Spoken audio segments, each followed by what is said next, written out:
à tous, bienvenue sur Public Sénat, ravi de vous retrouver pour un nouveau numéro d'On va plus loin. Au programme ce soir, notre grand débat autour de cette semaine décisive pour l'exécutif dans la crise des Gilets jaunes. Il sort ses toutes dernières cartouches. Le grand débat national, la lettre d'Emmanuel Macron aux Français, son tour de France des maires.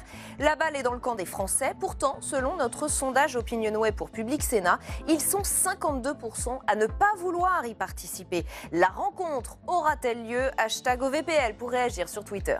Notre match des idées, il opposera ce soir Dominique de Montvalon à Pierre Jacquemin. Nous reviendrons sur la place des extrêmes dans cette crise. Jean-Luc Mélenchon, Marine Le Pen, quel leader politique tire son épingle du jeu? Y a-t-il des convergences? Analyse et débat dans 10 minutes. Et puis, l'une des images qui a profondément marqué les esprits ce week-end, c'est l'agression très violente d'une équipe de LCI et de leur garde du corps. Depuis le début du mouvement, les journalistes sont fréquemment la cible de violences verbales et physiques. Avec nous pour évoquer ce phénomène, Arnaud Mercier, chercheur à Paris 2 Assas. Voyons d'abord les faits avec Flora Sauvage. Depuis le début du mouvement des Gilets jaunes, les médias ne sont pas les bienvenus dans les manifestations. Accusés d'être à la botte du pouvoir, ils sont de plus en plus pris à partie. Comme à Toulouse, ce samedi, une journaliste de la Dépêche du Midi est prise pour cible. Seule et réfugiée dans sa voiture, les manifestants l'insultent et l'empêchent de sortir de son véhicule, avant qu'elle ne réussisse à s'échapper grâce à l'aide de 2 gilets jaunes. La nuit précédente, le 12 janvier, un dépôt du quotidien régional La Voix du Nord a été bloqué par des gilets jaunes, empêchant la distribution de 20 000 exemplaires du journal. À Rouen, lors de l'acte 9 des manifestations des Gilets jaunes, un agent de sécurité qui accompagnait une équipe de LCI a été roué de coups alors qu'il était à terre. Enfin à Pau, un journaliste du média local C'est l'Info Pau a été frappé en plein direct télévisé. Au lendemain de ces agressions, Reporters sans frontières lance un cri d'alarme. Depuis le début du mouvement, une trentaine de journalistes ont par ailleurs été victimes de violences policières. Et avec nous, pour aller plus loin sur ce sujet ce soir, Arnaud Mercier, bonsoir. Merci d'avoir accepté notre invitation. Vous êtes chercheur et professeur en communication à Paris 2 Assas. Est-ce que vous diriez qu'il y a une haine des médias aujourd'hui beaucoup plus forte que ce qu'on a connu dans l'histoire? On sait que la haine des médias existe, mais est-ce que là, on a franchi un nouveau cap? Dans l'histoire, il y a sans doute des phases dans les années 30 où de toute façon le climat de haine, j'allais dire politique, était tel, et le niveau de corruption aussi était tel chez certains journalistes qu'il y avait aussi beaucoup de griefs qui pouvaient être extrêmement virulents, y compris avec de l'antisémitisme ou ce genre de choses. Mais là, je crois que sous la Ve République, oui, clairement, nous sommes à un paroxysme. Il y a quelque chose de plus. Il y a vraiment des étapes qui ont été franchies, ça me paraît très clair. Il y a une nuance nouvelle, on parle de haine des médias en général, qui serait en train de devenir une haine des journalistes en tant qu'individus. On doit la faire, cette nuance? Je ne sais pas si on peut la faire, parce que pour moi c'est la même chose, parce que dès lors que vous affirmez que vous détestez quelqu'un, que vous estimez qu'il n'est donc pas légitime, parce qu'il ne partage pas votre point de vue, parce que c'est le messager et qu'on brûle le messager, parce qu'on n'est pas content du message, eh bien, de toute façon, que vous l'appeliez média ou journaliste, à mon sens, ça ne change pas grand-chose, parce que de toute façon, l'amalgame est fait, et de toute façon, tout ce qui est, j'allais dire, dans un discours de détestation exprimé comme tel, est toujours préparatoire à un possible passage à l'acte, à des actes violents. On l'a vu dans des tas de circulations politiques où finalement, pour commencer à attaquer quelqu'un ou attaquer une communauté, on commence par la dévaloriser, par l'animaliser, on dit c'est des cafards, et du coup, on écrase des cafards, on n'écrase plus des hommes. Voilà, c'est la même chose, on dit ouais, les médias, etc. Et à la fin, certains, finalement, pensent que les représentants des médias sont légitimes à être tabassés. Si on commence à chercher les causes, est-ce que vous diriez que les responsables politiques y sont pour quelque chose? On sait que Jean-Luc Mélenchon n'a jamais caché son hostilité, voire sa haine vis-à-vis des médias. Est-ce que ça a pu jouer? Moi, je pense que c'est incontestable. Je pense que les personnels politiques ont une part de responsabilité. Ils doivent être responsables, au sens strict du terme. C'est-à-dire que je pense que jeter de l'huile sur le feu, évidemment, n'a jamais trop servi la cause d'un débat démocratique serein. Et dès lors que vous dites des choses, comme il l'a écrit sur son blog, qu'il y a une juste haine, finalement une haine saine, en quelque sorte, des gilets jaunes, vis-à-vis des médias, eh bien, il ne faut pas s'étonner que les médias puissent être dans la situation de se faire attaquer parce que finalement, on a estimé que c'était légitime. Si on continue de chercher les causes, les médias ont-ils eux-mêmes une part de responsabilité? Il y a une petite musique qui circule dans l'opinion et dans le monde politique et qui va dans ce sens. Je voudrais d'abord vous lire le tweet d'une ancienne ministre qui a fait hurler ce week-end, Noëlle Lenoir, ministre sous Chirac entre 2002 et 2004. Et voici ce qu'elle a écrit. Journalistes LCI agressés par Gilets jaunes sont responsables de ce qu'ils subissent, mais aussi de ce qu'ils font subir aux forces de l'ordre jour après jour. Ils ont donné à longueur d'antenne une tribune à l'édification de la violence, de la provocation au meurtre, de l'insulte et de la bêtise. Et un peu dans cette idée, mais sans pour autant justifier les violences, le ministre de l'Éducation, Jean-Michel Blanquer, a émis des réserves lui aussi sur le travail des journalistes. C'était ce matin sur France Inter. Écoutez. J'ai eu 2 moments où j'étais sur des ronds-points. Une fois, c'était avec des gilets jaunes. L'autre fois, c'était plutôt avec un cortège syndical assez classique. La première fois, j'ai discuté avec les Gilets jaunes, on a parlé, c'était très intéressant. D'ailleurs, ça préfigurait ce qui peut se passer pour le grand débat. Je suis parti, pardon de vous dire, mais j'ai été applaudi. Quand je suis parti, c'était applaudi. Il y avait des caméras. Je ne l'ai vu sur aucune chaîne. L'après-midi, j'arrive devant un cortège syndical que je qualifierais de classique, c'est-à-dire que je rencontrais même avant la crise des Gilets jaunes. Une dame me criait dans l'oreille quand je parlais, et donc je lui ai dit que je ne pouvais pas parler si elle me criait dans l'oreille. Et ça, c'est passé sur toutes les chaînes, et le titre, c'était « Les ministres chahutés », alors que j'ai passé la journée, au contraire, dans des discussions constructives avec des gens, dans une atmosphère de construction. Vous l'entendez, cette petite musique, Arnaud Mercier, où vous vous dites, effectivement, les journalistes doivent aussi un peu balayer devant leur porte. Il y a un problème de responsabilité des journalistes? Oui, bien sûr, évidemment. Mais il y a une part de responsabilité de tout le monde, des chercheurs comme moi, des hommes politiques, des journalistes, bien sûr. Pourquoi des chercheurs? Pourquoi vous? Je veux dire, chacun doit... par exemple, est-ce qu'on a tous fait ce qu'il fallait pour voir venir le malaise? Est-ce que les uns et les autres, on a alerté ou pas? Est-ce qu'on prend notre responsabilité? Donc, non, je pense que chacun doit balayer devant sa porte. Et pour le coup, je ne mettrai pas sur le même plan les deux extraits que vous venez de donner. Parce que dans le tweet, il est extrêmement... j'allais dire, agressif d'une certaine façon, et il est plein de parti pris. C'est-à-dire que, de toute façon, les journalistes sont coupables, et forcément coupables, chez Madame Lenoir. Alors que là, ce que dit Blanquer, c'est, vous voyez, il y a des choix éditoriaux qui sont faits. D'un côté, j'ai été applaudi, de l'autre côté, il y a eu un, et on a montré que peut-être, il n'a pas tort de dire que, comme je ne connais pas ni l'un ni l'autre, je n'ai assisté à aucun des deux, je ne me permettrai pas, évidemment, de juger du choix qui a été fait éditorial. Mais peut-être qu'il n'a pas tort de dire que peut-être que ça aurait aussi mérité, que ça aurait peut-être pu compenser. Donc bien sûr qu'il faut regarder les choses. Ceci étant, le problème avec les Gilets jaunes et les médias, c'est que c'est un problème qui vient de loin.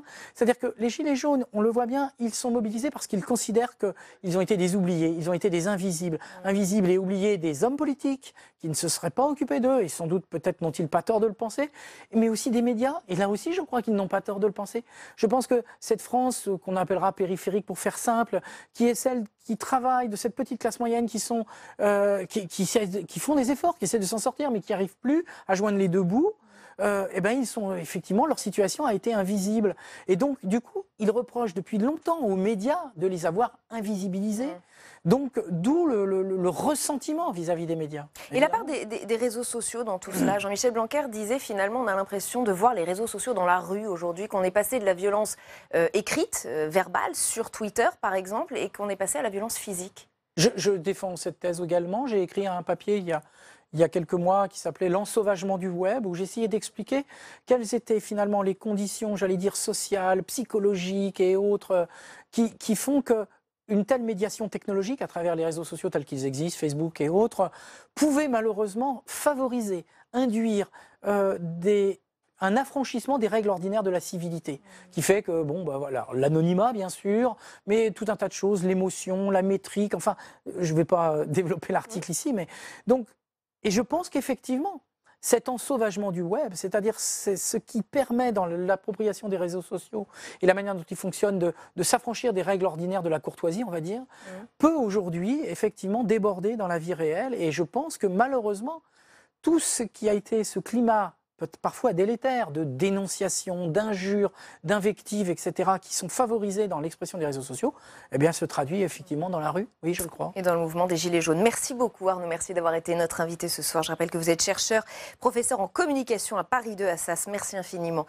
Place au match des idées dans OVPL. Il va maintenant opposer Dominique de Montvalon à Pierre Jacquemin. On va poursuivre cette réflexion autour des Gilets jaunes. On va s'interroger sur la place des extrêmes dans tout cela. Jean-Luc Mélenchon ne cache pas son intérêt pour le mouvement, voire sa fascination pour certaines figures.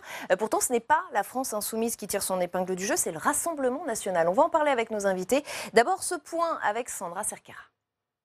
La mise en scène est rodée. À la Mutualité hier, Marine Le Pen, vêtue de vert, couleur de l'espérance, souhaite que les élections européennes sonnent l'heure de la revanche. L'objectif est clair, profiter de la crise des Gilets jaunes pour battre Emmanuel Macron. Le mot d'ordre de la campagne, on arrive, sonne clairement comme une menace. Dans le contexte de la saine révolte populaire des Gilets jaunes, cette élection européenne du 26 mai 2019, répétez-le partout, le 26 mai 2019, offre l'occasion de dénouer la crise politique née de l'aveuglement, de l'intransigeance, du mépris de classe, de la spoliation fiscale et de la déconnexion humaine d'un président dérangeant dans ses attitudes, inquiétant dans ses comportements, incompétent dans ses fonctions. Marine Le Pen a présenté les 12 premiers candidats de sa liste, qui sera conduite par son fidèle porte-parole, Jordan Bardella. À 23 ans, il pourrait devenir le deuxième plus jeune élu de l'histoire du Parlement européen. Au fil des interviews, il n'oublie jamais de dire qu'il a grandi en Seine-Saint-Denis et que sa mère vit en HLM. Des origines modestes dont le parti veut faire un atout. Changement de visage mais pas d'idée. Pour sa première prise de parole comme tête de liste, Jordan Bardella dénonce les ravages de l'immigration. Ces migrants que M. Macron et la Commission européenne veulent imposer dans nos villes et nos villages contre la vie des Français. Le parti qui n'a cessé de progresser dans les sondages depuis le début du mouvement des Gilets jaunes est crédité de 24% des intentions de vote devant La République en marche. Et avec nous pour ce match des idées ce soir, Dominique de Montvalon, bonsoir. Bonsoir. Journaliste, éditorialiste politique. Pierre Jacquemin, bonsoir. Rédacteur en chef de la revue Regard. Ça semble assez net, hein. C'est le Rassemblement national qui semble sortir gagnant du mouvement des Gilets jaunes. Dominique de Montvalon, ça vous surprend? Pour vous, c'est logique? Quel est votre regard là-dessus? Non, ça ne me surprend pas. Je pense que le dernier mot n'est pas dit. Il se passera encore temps. La terre tremble. Politiquement parlant, la terre tremble et les secousses, il y en aura d'autres. Hein. Mais ça ne me surprend pas. Ils étaient déjà en position de force avant que les Gilets jaunes ne surgissent sur le devant de la scène. Marine Le Pen a eu l'habileté, on peut le dire comme ça, de se tenir, d'être relativement discrète hein, et en quelque sorte de chercher à engranger les fruits de son action passée et de la situation. Donc ça ne m'étonne pas. J'ajoute que la faiblesse, pour ne pas dire plus, pour ne pas dire l'évanouissement, de la traditionnelle droite républicaine la serre. Et puis, il y a quelque chose qui ressemble à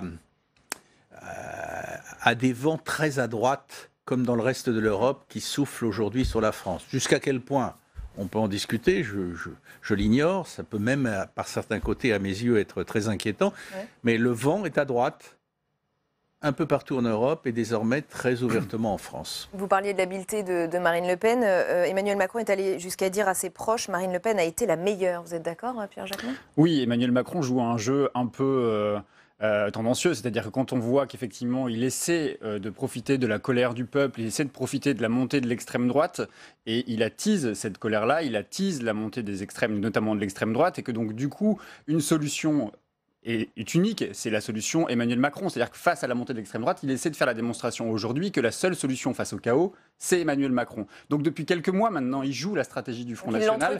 Il entretient cette stratégie de la montée des extrêmes avec le risque qui est celui qu'on connaît. On le voit partout dans le monde, que ce soit au Brésil ou que ce soit en Italie. Le refus de la représentation politique et le refus des politiques d'une manière générale, et surtout le refus du clivage droite-gauche, parce que c'est aussi ça qui est en train d'émerger un peu partout. Quand on théorise le clivage droite-gauche, quand on le refuse, ce clivage droite-gauche, et c'est vrai chez Emmanuel Macron, mais c'est aussi vrai d'une partie de la gauche qui se revendique de la gauche populiste, à la Jean-Luc Mélenchon, ça participe de faire monter Marine Le Pen. Et c'est là aujourd'hui il y a un grave danger, c'est qu'effectivement, à jouer trop souvent sur ce créneau-là, on ne sait pas jusqu'où ça peut aller. On l'a vu en Italie, c'est allé jusqu'à une coalition d'un mouvement populaire, populiste, à l'extrême droite. Deux petites remarques. D'abord, je crois que Emmanuel Macron serait bien inspiré de ne pas imiter son prédécesseur en se transformant à l'occasion en commentateur de la situation politique. Il en est l'acteur principal.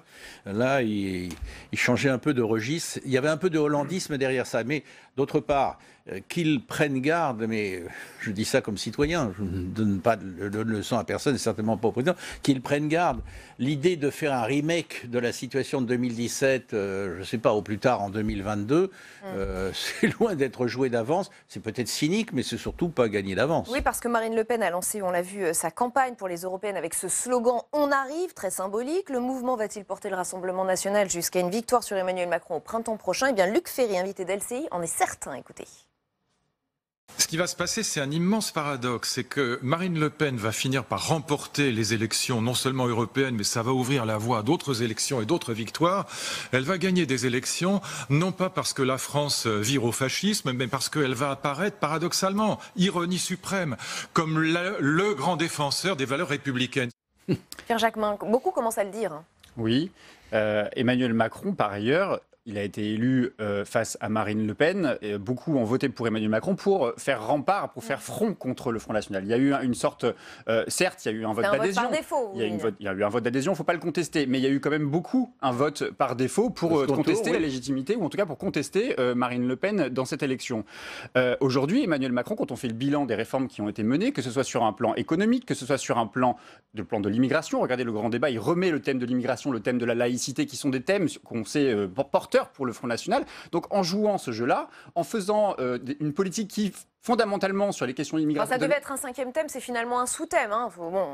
C'est quand même pas si étonnant, c'est quand même pas si anodin qu'Emmanuel Macron ait décidé de réintroduire la question de la laïcité et la question de l'immigration au cœur de son programme. Par ailleurs, encore une fois, quand on fait le bilan encore une fois du quinquennat, même s'il est encore très court, mais quand on voit les lois antiterroristes, les lois sécuritaires, la loi contre la loi asile et immigration, ce sont des lois que M. Salvini en Italie trouve tout à fait confortables et tout à fait légitimes, parce qu'on ne peut pas accueillir les migrants. Trop vite, parce que je ne parle pas trop vite, mais ce que je veux dire, c'est que dans la politique des autorités françaises par Salvini, dans la politique même d'Emmanuel Macron, dans la politique même de la politique d'Emmanuel Macron, quand il dit l'immigration est un problème et non pas une des réponses possibles pour notre pays, il donne raison à Marine Le Pen. Donc sa politique conduit aussi à renforcer le score de Marine Le Pen. Par ailleurs, il faut faire attention aussi aux sondages. Vous l'avez dit tout à l'heure, mais je pense aussi qu'il faut aussi se méfier de ce que pèse réellement Marine Le Pen. Le débat n'a pas encore commencé. Dans votre analyse, il y a deux choses qui manquent, me semble-t-il. Sans doute. Charge de revanche. Peut-être plus.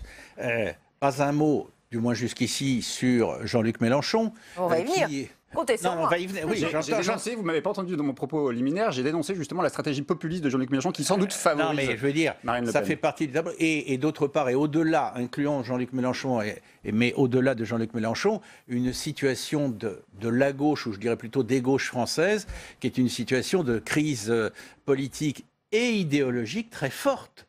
Donc, quand on entend, vous nous l'avez montré à nouveau, Luc Ferry, il s'aventure peut-être, mais déjà en train d'expliquer que mécaniquement, Marine Le Pen va à la victoire et que derrière cette victoire, il y en aura d'autres. On verra, hein, mais c'est aussi parce que de l'autre côté de l'échiquier traditionnel, auquel vous vous référez d'ailleurs, dont vous trouvez qu'il n'a pas disparu, qu'est-ce qu'il y a? Mais qu'est-ce qu'il y a? Et il y a donc la possibilité que ceux qui se reconnaissent dans un populisme de gauche, ceux de gauche qui se reconnaissent dans le populisme, finissent par basculer le jour venu, on n'y est pas, mais du côté des populistes, de droite, voire de plus que droite. On va poursuivre, Pierre, je vais vous interroger, on y vient exactement à ce thème, parce que c'est effectivement l'autre question d'ordre politique qui se pose dans cette crise, c'est la frontière de plus en plus poreuse entre le Rassemblement national et la France insoumise. Là aussi, les Gilets jaunes ont mis au jour ce que certains appellent des convergences, à commencer par Marine Le Pen elle-même dans une interview à Valeurs Actuelles, je la cite, « Incontestablement, les Gilets jaunes ont souligné certaines convergences, dit-elle, baiser de la mort ou réalité. Jean-Luc Mélenchon n'a évidemment pas tardé à réagir, à lui répondre dans une interview à Brut. C'est une manière de me mettre dans l'embarras, dit-il. Écoutez la suite. Évidemment, la réponse qu'on attend d'un homme comme moi, après tant d'années de confrontation avec eux et de distance avec Madame Le Pen sur le plan philosophique, idéologique, qu'elle connaît bien, ça serait que je réagisse comme ça en disant non. On va faire les choses plus simplement. Elle dit qu'il y a des convergences, mais elle devrait dire lesquelles. Parce que moi, ce dont j'ai l'impression, c'est que les divergences se sont creusées. Alors Pierre Jacquemin, les divergences se sont creusées, c'est un baiser de la mort de Marine Le Pen, c'est fondé sur des faits, une réalité. Comment vous analysez ça ? Je crois que tout oppose en tout point le Front National, le Rassemblement National de la France Insoumise. Absolument en tout point. Sur les questions économiques, sur les questions migratoires, sur la question sociale. On l'a vu notamment à travers la question de l'augmentation du SMIC, qui est une des revendications des Gilets jaunes et qui est aussi une des revendications de la France Insoumise. Le Rassemblement National y est opposé. Je crois qu'il y a un jeu assez maladroit, ou en tout cas malsain, médiatique, politique, de commenter un éventuel rapprochement, comme on a pu le voir en Italie, où on fait un rapprochement assez facile, ou en tout cas un transfert assez facile de ce qui s'est passé en Italie. Ça s'est produit en Italie, mais le mouvement 5 étoiles, quand même, il part d'un mouvement populaire, le mouvement des Forconi, le mouvement des Fourches, un mouvement antifiscal, n'a rien à voir avec le mouvement de la France Insoumise. Il a peut-être tout à voir avec le mouvement des Gilets jaunes, mais il n'a rien à voir avec le mouvement de la France Insoumise. En revanche, Jean-Luc Mélenchon a une énorme responsabilité. Quand je disais tout à l'heure que si l'élection présidentielle 2022, on se retrouve un duel Marine Le Pen, Emmanuel Macron, qu'est-ce qui nous dit que les gens vont aller voter pour Emmanuel Macron à partir du moment où on voit bien qu'il n'a pas réussi à faire le barrage, à faire régresser l'extrême droite en France. Donc la gauche a une responsabilité énorme. Et je ne crois pas que la stratégie populiste de Jean-Luc Mélenchon permette aujourd'hui à la gauche de se rassembler d'une manière large, de manière forte et de manière surtout radicale. Je pense qu'on a besoin d'une gauche radicale forte pour proposer des propositions, pour faire des propositions qui changent radicalement la vie des gens. Et c'est ça qui manque aujourd'hui, je pense, effectivement, à la gauche. Et la stratégie populiste, je ne crois pas qu'elle permette justement, parce que quand on pense le peuple en tant qu'entité politique, je ne crois pas que ce soit possible. Il y a plusieurs idéologies aujourd'hui dans le peuple. Et donc on ne peut pas considérer que tout le peuple est d'accord avec tout et avec tout le monde, et en l'occurrence avec Jean-Luc Mélenchon. Donc je pense que Emmanuel Macron et Jean-Luc Mélenchon sont en train de réactiver justement le logiciel droite-gauche. Mais ça va venir petit à petit. Et sans doute que le mouvement des Gilets jaunes va faire émerger justement cette fracture gauche-droite qui va revenir et qui doit nécessairement revenir dans le débat politique. J'ai rien à dire de plus que vous, qui êtes sévère et inquiet sur le choix fait par Jean-Luc Mélenchon d'une stratégie populiste et même par moments ultra-populiste. Les questions que vous posez, qui sont d'ailleurs plus que des questions, je ne vais pas ajouter dans la marge, je pense la même chose, peut-être d'une autre rive, mais je pense la même chose. Je dirais simplement une chose, ce qui est absolument extraordinaire, enfin, j'allais dire hallucinant, mais c'est pas assez sévère, c'est qu'on a connu, il faut remonter un peu en arrière, Jean-Luc Mélenchon, ministre de François Mitterrand, parfait républicain et quelque part qui se voulait ou qui aspirait à être le jour venu, mais la vie tue vos rêves en chemin la plupart du temps, qui aspirait à être un héritier légitime. Et aujourd'hui, voilà ce qu'il est. Mais une autre chose, ce qui me frappe dans la façon dont vous analysez les choses, que je peux en partie, peu importe, partager, c'est que vous parlez en termes d'appareil politique. Vous parlez en termes de clivage gauche-droite et en termes d'appareil politique. Il me semble qu'aujourd'hui, ce à quoi on assiste, qui n'interdit pas des scénarios que vous pourriez considérer comme inquiétants, peut-être moi aussi d'ailleurs, ça se passe en dessous. C'est pas le problème de savoir ce que Mélenchon veut ou ce que tel chef de parti veut, etc.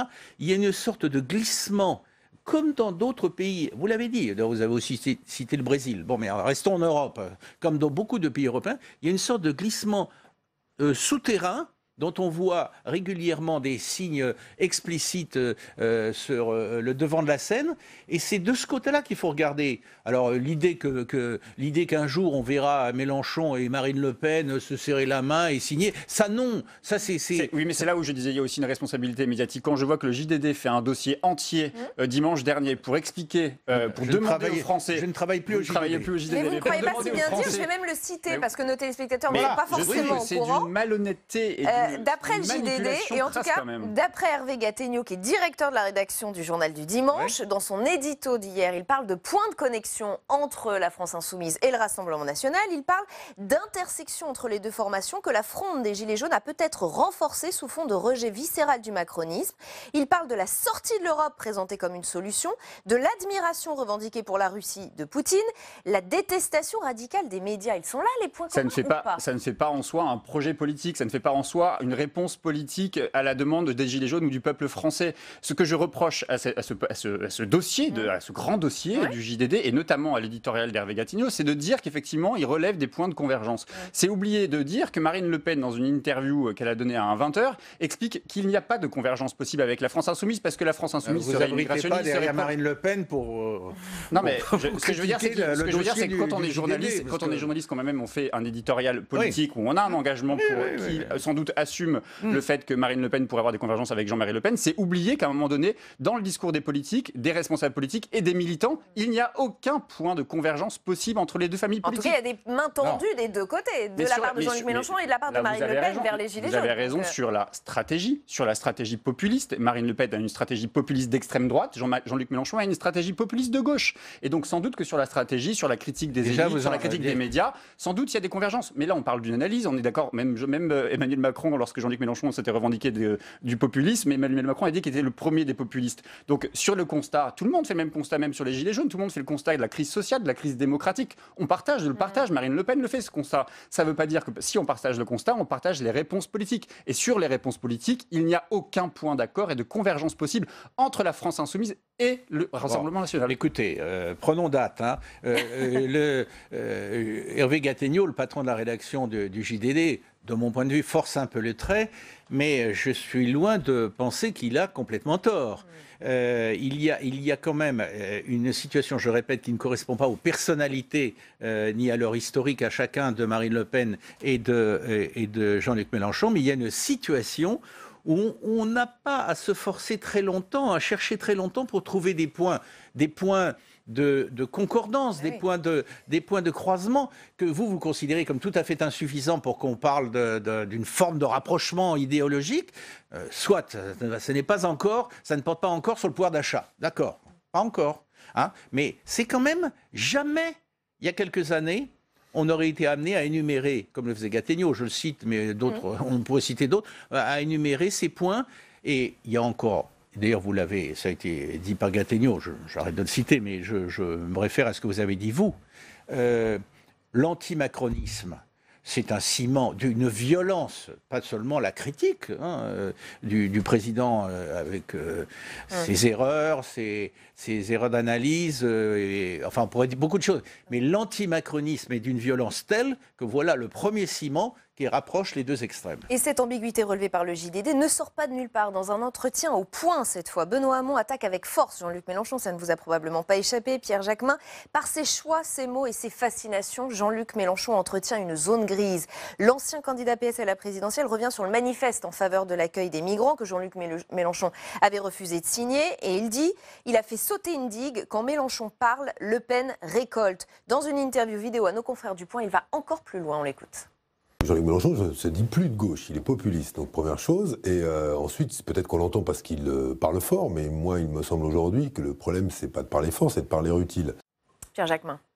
Moi, je regrette toujours quand je vois la gauche se diviser et s'invectiver de par médias interposés.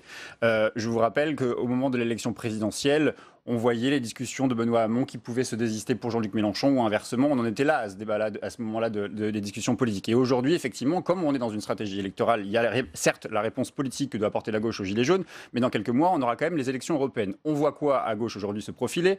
Je ne sais pas combien, 5 ou 6 listes différentes qui vont se diviser. Donc chacun va chercher à exister sur le dos de l'autre. Et en l'occurrence, Jean-Luc Mélenchon, c'est la personnalité la plus facile parce qu'on sait que quand on tape Mélenchon, derrière, il y a une réponse exponentielle et que donc du coup, ça nous donne de la visibilité. Et sans doute, Benoît Hamon est-il en recherche et en quête de visibilité puisqu'il a échoué dans toutes ses demandes, dans toutes ses propositions de partenariat ou en tout cas d'accord pour des élections européennes. Enfin, il parle comme vous d'une stratégie populiste. Mais il a raison, la stratégie populiste. Et encore une fois, je la mets en doute, cette stratégie. En revanche, ce à quoi devrait s'atteler Benoît Hamon, et il l'a fait, c'est vrai, et Jean-Luc Mélenchon a fermé le banc, en tout cas à un accord possible, c'est de continuer ce travail de convergence. Il y a une crise sociale qui est celle des mouvements des Gilets jaunes, mais quand même, les élections européennes, ça va être quoi? Ça va être Marine Le Pen qui va être hyper forte face à une gauche qui va être explosée. Ils vont faire 3, 5%, 7% maximum pour chacun. Jean-Luc Mélenchon, on voit bien que sa stratégie, elle ne marche pas. Il descend sondage après sondage. Donc, à un moment donné, quand je parlais de responsabilité de la gauche, c'est d'interroger la stratégie qui a été celle de Jean-Luc Mélenchon jusqu'à maintenant, qui a été porteur d'espoir au moment de l'élection présidentielle. Depuis quand on n'avait pas vu un candidat de gauche faire 20%, presque 20% des voix. Donc il a une responsabilité, il a été porteur d'espoir. Jacques Duclos. Il a été porteur il y a très longtemps. Il a été porteur d'une espérance. C'est pour les étudiants de Sciences Po, je dis il a été porteur d'une espérance, et je pense que la responsabilité de la gauche, c'est d'apporter une réponse unique, quoi, qui puisse satisfaire l'électorat de gauche. Je vous suis, je vous écoute et même je vous suis. Ce serait, si ce n'était inquiétant, ce serait presque fascinant, cette capacité de la gauche à s'éparpiller, à se subdiviser à l'infini. Dans une république, je crois qu'il n'est pas excessif par les temps qui courent de l'invoquer et de l'évoquer. Dans une république normale, il y a, même à l'heure du macronisme, il y a historiquement une gauche ou des gauches et une droite et des droites, et quelquefois ça va au-delà. Et il y a de la gravité dans l'air quand ceux qui sont aujourd'hui en charge, chacun à leur façon, d'incarner ces deux courants historiques, passent leur temps à se quereller, et quereller est un mot faible. Quelques secondes, Pierre. Oui, toute petite réflexion, juste effectivement, quand on est face à un danger qui est celui de l'extrême droite, qui est en train de gagner du terrain majoritairement. Le danger, c'est la crise de la société française. Et que, quand on regarde les programmes de ceux de Benoît Hamon, de ceux de Jean-Luc Mélenchon, de ceux du Parti communiste ou ceux de Glucksmann, par exemple, on voit bien que la question démocratique est au cœur de leur programme, la question écologique est au cœur de leur programme, et la question sociale est au cœur de leur programme. Donc, l'immense majorité, en tout cas du programme de ces différents courants, doit permettre une convergence pour faire front face au Front National. Il est là l'enjeu. Demain, il ne faut pas laisser... Le FN est aux portes du pouvoir. Et ils le disent, ils l'ont encore dit ce week-end. Nous allons prendre le pouvoir et vous allez voir les journalistes qui vont tous sourire. Essayez d'avoir un autre objectif, si je puis me permettre, que simplement barrer la route au Front National. Je vous l'ai dit, il y a quand même trois enjeux. Objectif. L'enjeu écolo, l'enjeu démocratique, l'enjeu social. En quelque sorte, au nom des forces que vous représentez quelque part dans cette discussion, vous en êtes là. C'est-à-dire, essayons de nous regrouper pour faire bloc contre le Front National. Ce que je dis, c'est quand on pense que la priorité... C'est petit. Quand je dis que la priorité, c'est sur la question démocratique, la question sociale et la question écologique, on doit pouvoir faire une convergence entre ces formations politiques. Et on va s'arrêter là. C'est dans l'air du temps aujourd'hui, débattons. C'est la fin de ce match des idées. Merci à tous les deux d'y avoir participé. On va plus loin, ça continue avec le grand débat. N'hésitez pas à réagir sur Twitter si ce qu'on dit sur ce plateau vous fait réagir. #OVPL. On va s'arrêter sur les attentes des Français maintenant vis-à-vis de ce grand débat national, sur leur perception et sur leur intention d'y participer ou pas. Le sondage Opinionway pour Public Sénat et Le Point est riche d'enseignements. Ce grand débat permettra-t-il de régler la crise? On va en parler avec nos invités. D'abord, le point sur cette enquête avec Jérôme Rabier. C'est la réponse d'Emmanuel Macron à la crise des Gilets jaunes, l'organisation d'un grand débat qui est lancé ce mardi et durera 2 mois. Et si 87% des Français interrogés en ont entendu parler, moins d'1 sur 2 compte y participer. Et parmi ces débatteurs annoncés, c'est la consultation par Internet qui est privilégiée par 2 personnes interrogées sur 3. Fiscalité, organisation de l'État, citoyenneté ou encore transition écologique, les thèmes abordés sont diversement plébiscités. C'est la question de la présence de l'État et des services publics sur le territoire qui intéresse le plus les sondés. Juste devant la question de comment mieux associer les citoyens à la prise de décision. Côté transition écologique, c'est la question du transport qui est la plus citée, avec 39% des sondés la plaçant en haut de la liste. De ce grand débat, plus d'une personne interrogée sur 2 attend des propositions concrètes et 39% le voient comme un moyen de faire passer un message au pouvoir public. Preuve des espoirs qu'il peut susciter, seuls 15% des sondés n'en attendent rien. Une fois le 15 mars passé, ce sera à l'exécutif de trancher sur les mesures à mettre en œuvre. Et pour 2 tiers des sondés, cela doit passer par une réforme institutionnelle et un référendum. Ce sont désormais les contributions qui devraient permettre aux chefs de l'État et au gouvernement de mieux connaître le positionnement des Français sur tous ces sujets, avant d'en tirer ou non les conséquences en matière de réforme et de choix politiques. Et avec nous pour le grand débat dont va plus loin ce soir, Bruno Jambard, bonsoir. Directeur des études politiques d'Opinionway. Jackie Isabello, bonsoir. Cofondateur de l'agence Coriolis et spécialiste en communication politique. Isabelle Véramasson, bonsoir. Directrice du laboratoire communication et politique au CNRS et directrice de recherche. Et Jean-Sébastien Ferjou, bonsoir. Directeur de la publication Atlantico. Merci à tous les 4 d'être ici. Bruno Jambard, 52% des Français n'ont pas l'intention de participer au grand débat. 67% pensent qu'il ne résoudra pas la crise. Je me trompe si je dis que c'est mal parti ? Non, mais on est dans un univers de défiance politique, donc évidemment, il était assez peu probable que l'annonce simplement d'un grand débat national de la part du président de la République suffisent à entraîner les foules et à donner le sentiment que la crise actuelle, celle des Gilets jaunes et plus généralement celle sociale que l'on vit, allait se terminer avec cette décision. Donc je crois que c'est aussi ça qu'on mesure à travers ce résultat, c'est-à-dire que c'est très compliqué aujourd'hui d'essayer de renouer ce lien et Emmanuel Macron tente de le faire avec ce grand débat qui est une démarche originale, nouvelle. On ne sait pas du tout ce qu'elle va donner, si elle va réussir à la fois à susciter beaucoup de participation et surtout susciter de la satisfaction à l'issue du moment qu'il va représenter. Et c'est vrai que c'est plus compliqué que ce ne l'aurait été probablement que de lancer un grand débat dans un moment plus favorable pour l'exécutif. Personne n'est surpris par ce scepticisme, assez clair des Français. C'est paradoxal parce qu'on peut le voir dans les deux sens. J'allais dire la même chose. Eh ben, allez-y, Jean-Sébastien, développez, je vous en prie. Non, je voulais parler de l'extraordinairement importante image du verre à moitié vide et à moitié plein, qui pour tous les sociologues et tous les analystes est un problème de fond. C'est qu'effectivement, on peut considérer que il y a de la défiance. On peut aussi trouver qu'il y a pas mal de gens qui sont prêts à discuter, j'allais dire, pour rien, puisqu'on ne sait pas sur quoi ça va déboucher, ce que cela va donner, si ça va véritablement être effectif. Donc non, on peut considérer que c'est pas forcément... Ça rappelle un peu les primaires en quelque sorte. Il y a une demande dans le pays quand même de gens qui s'investissent. Après, est-ce que les gens qui vont s'investir sont ceux dont a besoin Emmanuel Macron pour régler la crise? C'est la vraie question. Sur le profil. Là, il me semble que dans le détail, mécaniquement, il y a quand même plus de gens intégrés, mais quand même les Gilets jaunes se montrent, relativement à d'autres électorats, plutôt disposés à y participer, notamment ceux qui seraient plutôt dans une frange un peu France Insoumise. En tout cas, c'est ce que je ne sais pas si c'est dans votre enquête à vous, on va peut-être mais dans celle qui était parue en fin de semaine dernière, c'est ce qu'il apparaissait. Donc après, est-ce que ça peut permettre à Emmanuel Macron, parce que c'est ce que vous disiez, parler, c'est bien, mais parler pourquoi? Et personne ne sait exactement à quoi mènera ce grand débat. Et sur la méthode, un débat, ça n'est pas la même chose que de demander aux gens de participer à la construction de solutions. Quand on demande aux gens ce qu'ils veulent, en général, ils ne savent pas répondre. Enfin, en marketing, on le sait parfaitement, on le sait aussi en économie comportementale, on le sait en sciences politiques. Bien souvent, si vous demandez aux gens à froid ce qu'ils veulent, si vous les forcez en plus en quelque sorte à répondre en leur mettant un micro sous le nez, mais qu'est-ce que vous voulez, ils finissent par vous donner une réponse. Dans le fond, ça n'était pas nécessairement ce qu'ils voulaient parce qu'il y a une demande qui est plus confuse. On le voit avec les Gilets jaunes. Elle est claire, la demande. Enfin, l'aspiration, elle est claire. Les revendications, elles peuvent être confuses, diverses ou contradictoires, mais l'aspiration, elle est claire. C'est plus de dignité. Mais alors, aller traduire ça par des mesures concrètes en matière de fiscalité, je ne sais pas qui dans le pays est capable de savoir comment on réforme le système de protection sociale à lui seul. Jacques Isabello.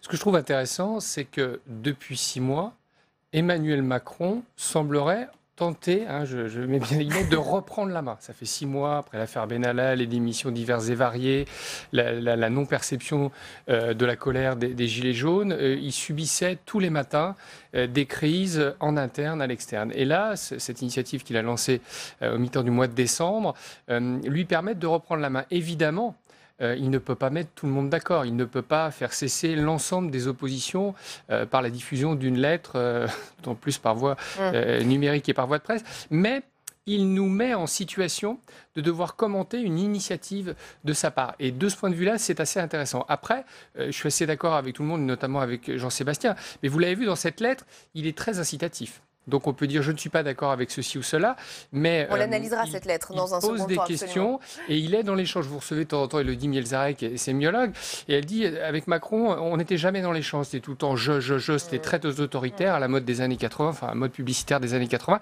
Là il y a énormément de vous dans cette lettre. Donc il semble vouloir initier un dialogue. On sera d'accord, on ne sera pas d'accord, mais sur cette forme-là, il récupère la main et de ce point de vue-là, je trouve ça assez intéressant pour lui qui veut relancer son quinquennat, puisque ce sont les commentaires dans les médias en ce moment. Bruno Jambard, elle est plutôt saluée, l'initiative du grand débat dans son ensemble par les Français tout de même. Oui, très largement. Et elle répond quand même à une demande grandissante. Aujourd'hui, on peut dire qu'en gros, depuis quelques années, la société se divise en deux camps. Ceux qui continuent à comprendre et à soutenir le principe de la démocratie représentative dans sa forme traditionnelle, et puis ceux qui veulent une forme de démocratie plus directe. Et donc de ce point de vue-là, elle correspond aussi à une demande. Et on l'avait vu dans des expériences politiques passées, avec l'émergence de Ségolène Royal par exemple, qui avait surfé sur cette idée de démocratie participative. Ça correspond à un courant d'opinion, à un courant de pensée. La difficulté, c'est effectivement, est-ce qu'on arrive à toucher les gens qui sont moins intégrés, qu'on entend moins d'habitude dans les lieux publics avec ce type de débat. Ça, c'est un vrai sujet. Quand on regarde l'enquête, on voit quand même qu'il y a une différence d'intérêt entre les catégories qui sont plutôt les classes moyennes supérieures, qui ont plus envie d'y participer que les catégories populaires. On voit qu'il y a un clivage aussi, une culture politique, hein. À gauche, au centre, on est très, je dirais, dans l'envie d'aller participer au débat. On est beaucoup moins à droite et même à l'extrême droite. Et donc, ça pose un problème parce qu'on sait bien que les gens qui sont dans les gilets jaunes, dans les manifestations aujourd'hui, ils sont aussi en partie des électeurs de ces mouvements-là. Donc, ça va être aussi cette difficulté-là d'aller toucher aussi le public qui est concerné par ces sujets. Il y a les attentes des Français et puis il y a les attentes des maires qui sont un maillon clé dans cette affaire. Les maires ruraux étaient d'ailleurs à l'Élysée tout à l'heure pour remettre les cahiers de doléances recueillis depuis le début du mois de décembre dans le cadre de l'opération Mairie ouverte. Je voudrais qu'on écoute le président de l'Association des maires ruraux de France. Il s'est exprimé lors d'un point presse à la sortie de l'Élysée puisqu'il a rencontré Emmanuel Macron. On va l'écouter. Le président de la République dit qu'il faut, il s'interroge sur le fait de supprimer certains services publics pour éventuellement en créer d'autres.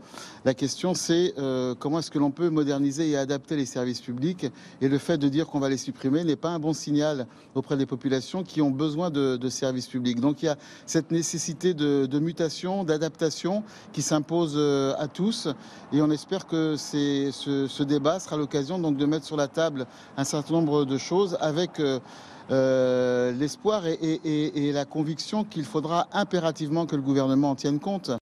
Isabelle Verhamas ont beaucoup d'espoir et presque une obligation de résultat pour Emmanuel Macron. Oui, alors moi je pense qu'il y a deux risques qui sont très très importants. Ouais. Et le premier, me semble-t-il, c'est qu'il n'y ait pas de débat, mais qu'il y ait une consultation. Ça m'a frappé en écoutant les Gilets jaunes. Ils disaient oui, finalement on va participer au débat, c'est-à-dire qu'on va dire ce qu'on veut.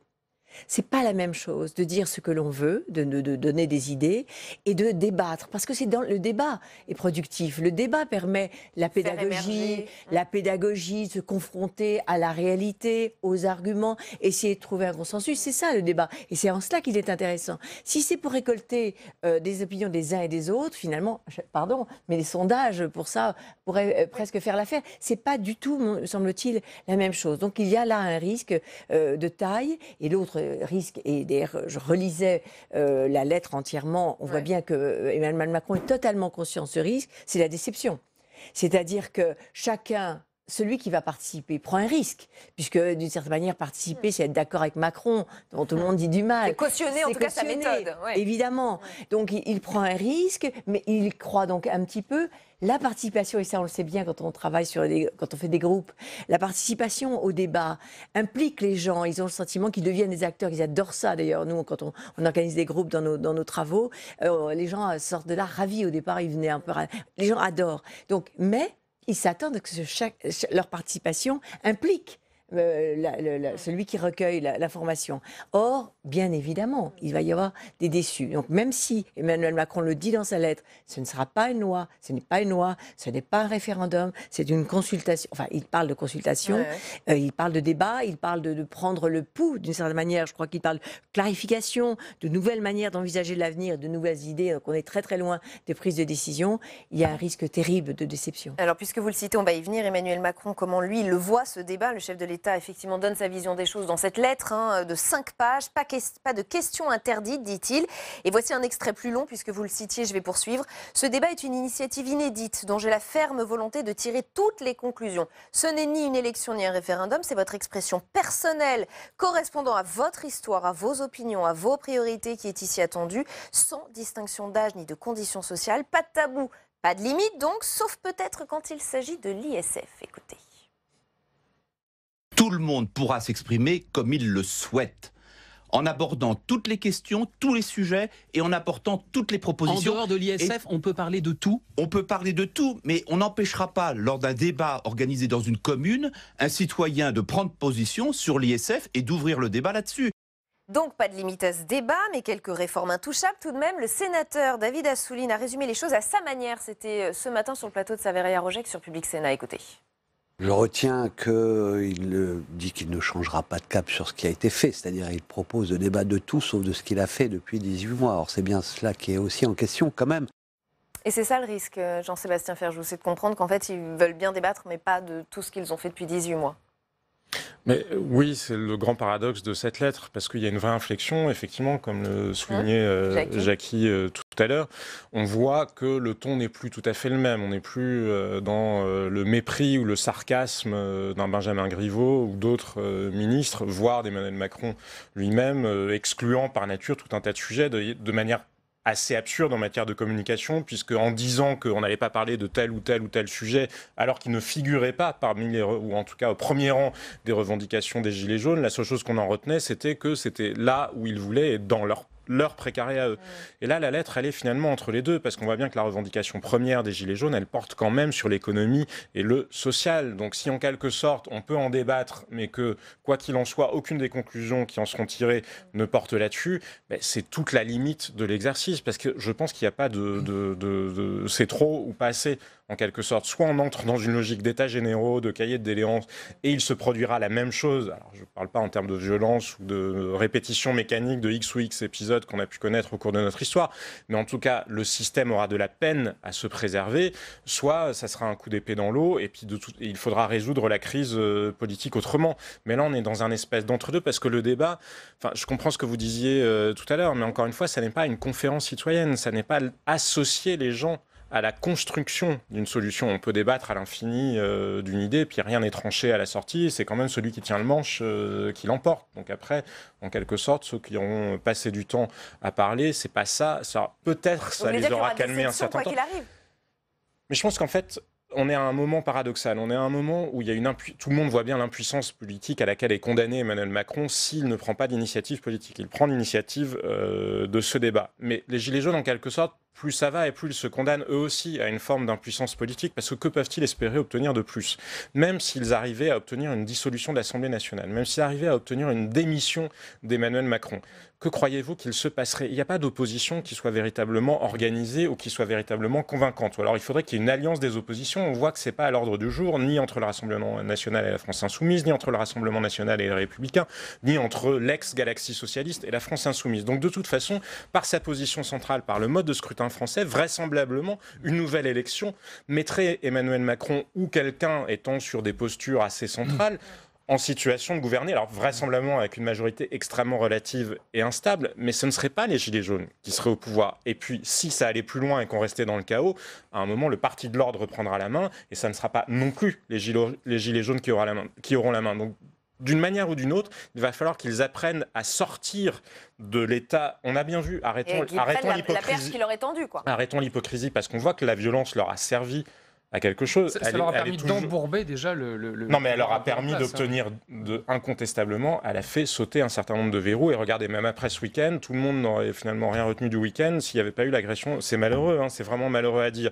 Et ça nous renvoie tous à nos responsabilités dans la manière dont on parle des choses. Mais la violence, parfois, elle sert à quelque chose jusqu'à un certain point. Je pense que le point, là, il est largement atteint pour les Gilets jaunes.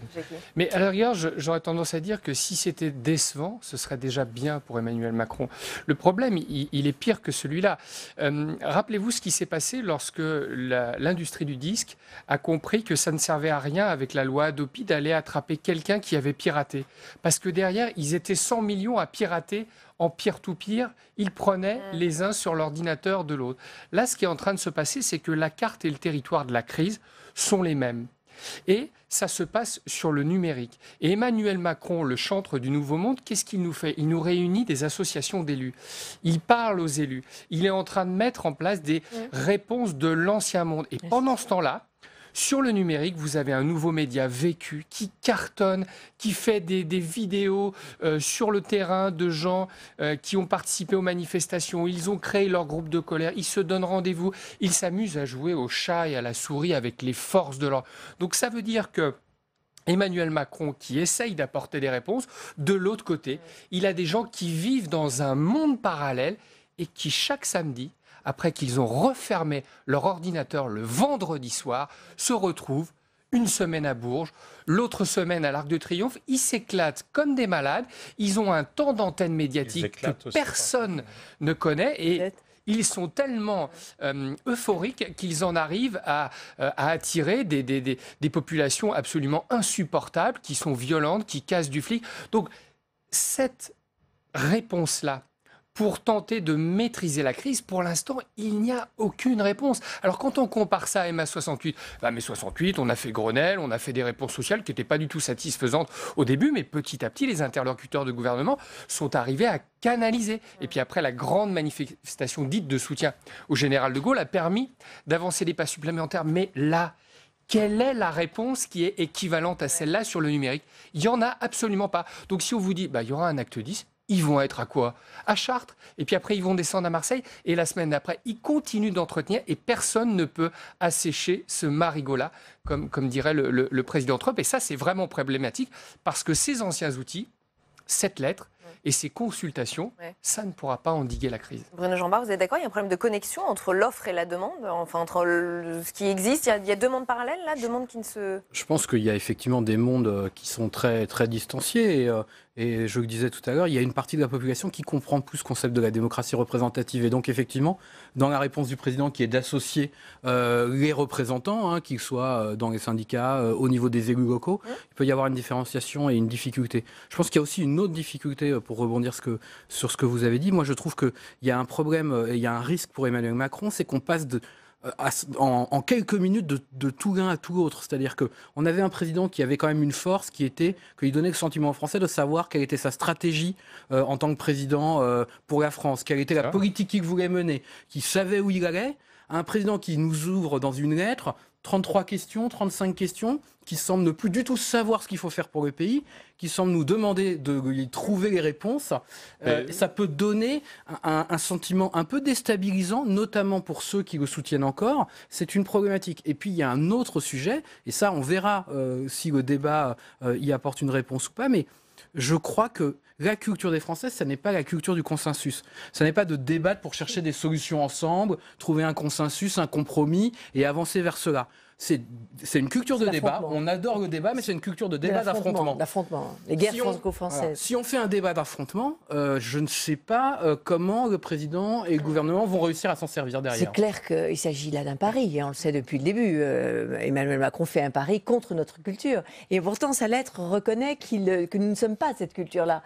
Il le dit dès le départ. Enfin, il consacre 5 lignes à décrire ce qu'il a dit en 2 mots. C'est-à-dire que nous sommes des Gaulois réfractaires. Il le répète d'une certaine manière dans ses 2 premiers chapitres.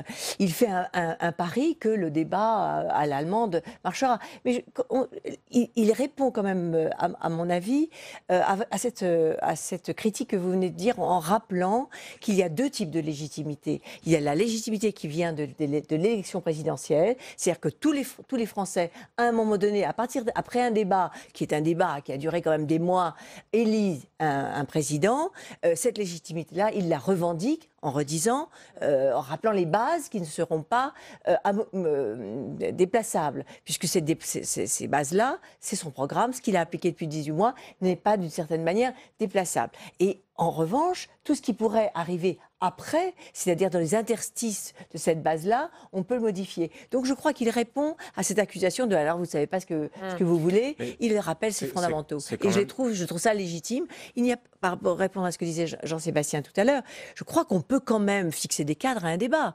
Ce n'est pas parce qu'on fixe des cadres à un débat qu'il n'y a pas de débat. Au contraire, on pourrait dire qu'il n'y a pas de débat quand il n'y a pas de cadre. Quand on peut discuter de tout, de n'importe quoi avec beaucoup d'aplomb, c'est pas forcément le meilleur des débats. Donc, fixer des cadres ne me semble pas contraire au débat. Oui. Mais je crois qu'il y a un autre paradoxe aussi vécu par Emmanuel Macron. Souvenez-vous de l'interview qu'il avait donnée aux États-Unis dans laquelle il disait la popularité, ça s'achète qu'avec de l'argent, mais comptez pas sur moi pour le faire. Et moi, j'ai une grande force par rapport à Donald Trump, c'est que je n'ai pas d'élection de mi-mandat. Mais en fait, c'est sa grande faiblesse à Emmanuel Macron. Parce que la logique des institutions de la Ve République, c'est qu'il y avait une respiration possible avec des législatives. Alors, le temps, c'est depuis raccourci, donc même 5 ans, ça nous paraît... Sauf qu'il y aura finalement les européennes paraît long. Oui, mais regardez, c'est-à-dire que dans une démocratie à la britannique, vous pouvez avoir un Premier ministre qui est en place, et puis si sa propre majorité évolue parce qu'elle considère que l'opinion publique a évolué, le Premier ministre, il est obligé de quitter le pouvoir. C'est ce qui est arrivé à Margaret Thatcher, c'est ce qui est arrivé à Tony Blair, ça pourrait arriver à Theresa May. En France, la solidité, la rigidité des institutions fait que c'est le chêne et le roseau, en quelque sorte. Si le vent est trop fort, il n'y a pas d'autre choix que de casser, parce qu'on a tué l'esprit, le subtil équilibre de la Ve République où il y avait deux majorités, une majorité présidentielle, une majorité parlementaire. La majorité parlementaire, c'était quand même la respiration démocratique du régime. Là, il n'y a plus de respiration démocratique, et ce dont Emmanuel Macron croyait que ça allait être une force, eh bien ça se révèle la plus grande faiblesse qu'il ait à affronter. Et dans ce contexte déjà difficile, un nouveau couac est intervenu dans l'organisation de ce grand débat, et là je vais interviewer et interroger Jacky Isabello, le communicant que vous êtes. On se souvient déjà que Chantal Joanneau avait donc jeté l'éponge après la polémique sur son salaire. Et bien ce matin, nouveau flottement. François de Rugy, ministre de l'Environnement, annonce que Nicole Notat et Jean-Paul Bailly seront les deux personnalités indépendantes chargées d'animer le grand débat national aux côtés de deux ministres, Sébastien Lecornu et Emmanuel Vargon. 10 minutes plus tard, oups, l'entourage du ministre nuance et affirme que ce n'est pas confirmé. Et finalement, 1 heure après, une source gouvernementale fait savoir à l'AFP, à l'agence France Presse, que Nicole Notat ne figure pas dans la liste des possibles garants. On n'a pas tout compris, et c'est pas du meilleur effet, j'imagine, Jacky Isabello, en termes de communication. Rétropédage. Mais si vous allez sur le site de l'Élysée et que vous mettez la lettre au format Word pour l'imprimer, comme moi j'ai fait, pardon, pour tous les arbres que j'ai exécutés, eh bien vous vous apercevez que les polices ne sont pas les mêmes. C'est-à-dire qu'à la fin, ils ont agrégé des bouts de texte. Donc, bon, le gouvernement va très vite, très bien. Si Nicole Notat a dit moi je participe à ça, mais voilà, quelles sont mes conditions, et qu'au dernier moment, ils n'ont pas accepté, c'est un couac, très bien. Mais pour aller un peu plus loin par rapport à ce que disaient Jean-Baptiste et mes petits camarades, cette situation, vous savez, de Jacques Chirac qui avait fait voter le CPE, mais ne l'avait jamais promulgué. Là, on est dans la situation d'un président réformateur, mais qui n'aura plus aucune force promulgatrice. Et où est-ce que ça a commencé? Quelle est l'alliance naturelle entre les opposants d'Emmanuel Macron? Eh bien, ça a commencé ici. Parce que lorsque les sénateurs ont rappelé au président de la République que la politique c'était un vrai métier et que s'il voulait leur chercher des crosses, eh bien avec l'affaire Benalla, il commençait à lui montrer ce que ça pouvait donner, eh bien aujourd'hui on a une alliance du monde numérique et de l'ancien monde qui empêche totalement le président de réformer, parce que regardez où il en est. Un président, normalement, ça propose des réformes, ça fait des projets de loi, ça s'associe au Parlement pour faire des propositions de loi. Puis là, on lui dit non, on n'est pas d'accord, on débat, mais dans le cadre des institutions. Le fameux débat constructif. Là, aujourd'hui, quelle est la loi? C'est une lettre de 5 pages. Quelle est l'autorité institutionnelle d'une lettre de 5 pages aujourd'hui? Ça nous fait sourire quand on voit un programme de 35. Là, on a 5 pages. Et on pense que c'est ça la puissance d'un président de la République. Vous voyez en un an comment... Mais il n'est même pas dans ce que disait John Austin, c'est-à-dire c'est pas dire et parler. Absolument pas, justement. D'ailleurs, ce qui est intéressant, c'est que ça avait même commencé. Commencement, Isabelle, de ça. Il n'est même pas au début du commencement. Il a été vidé de toute la substance de cette nouvelle force qui nous a été vendue avec le quinquennat d'Emmanuel Macron. Si on pense qu'une lettre doit faire office de projet de réforme, je pense que si on s'arrête 2 minutes, on se dit, on est pas bien. C'est une réponse peut-être à Jean-Sébastien Ferjou, c'est-à-dire que face au constat que 5 ans c'est trop long et qu'il n'y a pas d'éléments pour permettre d'ajuster à l'opinion publique dans la Constitution, cette lettre signale qu'il a entendu, peut-être, moi j'essaie d'analyser, cette lettre signale qu'il a entendu ce manque, cette complication. Et d'une certaine manière, ça le déculpabilise. C'est pas lui le responsable, c'est la Constitution. Mais la demande, elle est quand même plus complexe. Enfin, la demande de démocratie participative, ce sont toujours les mêmes. Là, il faut s'adresser aux abstentionnistes. C'est-à-dire qu'on a beaucoup répété qu'il fallait plus d'horizontalité, démocratie participative, de citoyenneté. C'est le cas du débat, non? Non, mais ce que je veux vous dire, c'est que les gens qui se sentent mal à l'heure actuelle et qui sont sur les ronds-points, ce ne sont pas tellement des gens qui s'inscrivent dans cette culture-là. Donc, ils le découvrent un peu sur le tas, mais il y a une demande de verticalité, paradoxalement. Sauf que ça n'est pas celle d'Emmanuel Macron, parce que ce qu'on a vécu, c'était la méprise. C'est-à-dire qu'Emmanuel Macron, en quelque sorte, il a accouché des Gilets jaunes, il ne les a pas enfantés. Ça, c'est les 40 ans d'histoire française qui ont précédé, qui les ont enfantés, mais il les a accouchés au sens où, regardez toute sa rhétorique de la Révolution, la mise à bas de l'ancien monde. Il s'est quand même fait élire sur une espèce de dégagisme, de populisme chic, en quelque sorte. Et oui, mais il se retrouve avec un populisme pas chic, ou en tout cas dont lui considère, ou ses ministres considèrent qu'il n'est pas chic. Mais il y a eu une méprise parce qu'il a vendu la différence. Il a été élu sur un seul mot, qui était la différence. Je ne serai pas comme les autres, sauf que différent... et les Français ont attendu 18 mois pour lui expliquer. Non, mais sauf que différent, ça n'est pas un contenu. Si demain vous arrivez avec les cheveux bleus, peut-être que ce sera différent, mais est-ce que ça sera mieux? Ça sera à chacun de juger. Je ne sais pas, en le regardant. Faites le test et on vous dira. Donc, non, mais vous comprenez. Et là, on en est. Après qu'ils se soient teints les cheveux, les Français constatent que ça n'était pas ce qu'ils avaient compris. Et Emmanuel Macron lui-même constate que finalement, ce qu'il avait cru de la société française n'était pas ce que voulait vraiment la société. Et on doit s'arrêter là. Merci à tous les quatre d'avoir participé à ce grand débat. OVPL revient demain en direct à 18h30. En attendant, c'est le retour d'audition publique. L'invité ce soir, Laurent Berger, secrétaire général de la CFDT. Et puis demain, dans Territoire d'Info, l'invité sera Olivier Faure, premier secrétaire du Parti Socialiste. Très bonne soirée, restez au cœur du débat.